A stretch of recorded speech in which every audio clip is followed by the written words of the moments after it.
Assalamualaikum warahmatullahi wabarakatuh. Waalaikumsalam wabarakatuh.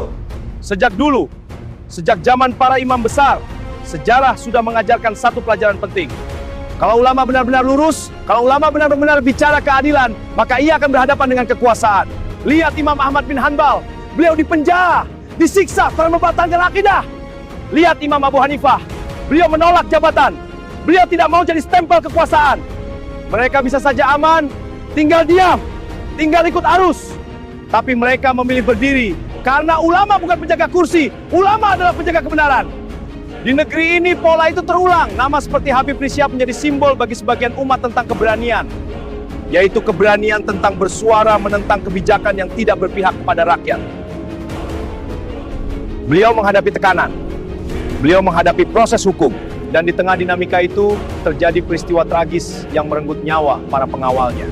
6 anak muda gugur, 6 nyawa melayang, dan setiap tetes darah itu adalah luka bagi umat. Saya tidak di sini untuk menghakimi, saya tidak di sini untuk menyulut kebencian, tapi saya bertanya, kenapa setiap ulama yang keras bersuara selalu berhadapan dengan badai? Kenapa setiap yang lantang mengkritik selalu dicap pembuat gaduh? Saudara-saudaraku, ada yang diuji dengan penjara, ada yang diuji dengan tekanan, tapi ada juga yang diuji dengan kursi. Ada yang katanya bela ulama lurus, tapi tiba-tiba dapat jabatan. Ada yang jadi menteri, ada yang jadi komisaris. Saya tidak bilang jabatan itu salah, tapi saya bertanya, apakah setelah duduk di kursi, suara masih tegas dulu?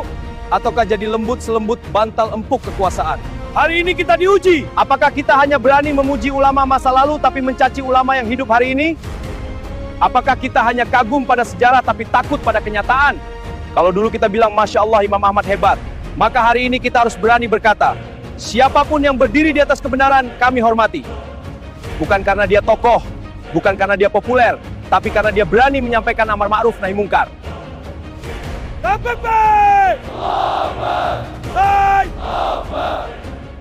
Perjuangan tidak boleh dibalas dengan kebencian, kritik tidak boleh dibalas dengan fitnah,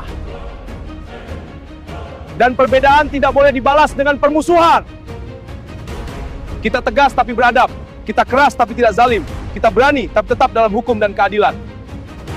Karena Islam tidak mengajarkan anarki, Islam mengajarkan keberanian yang bermartabat.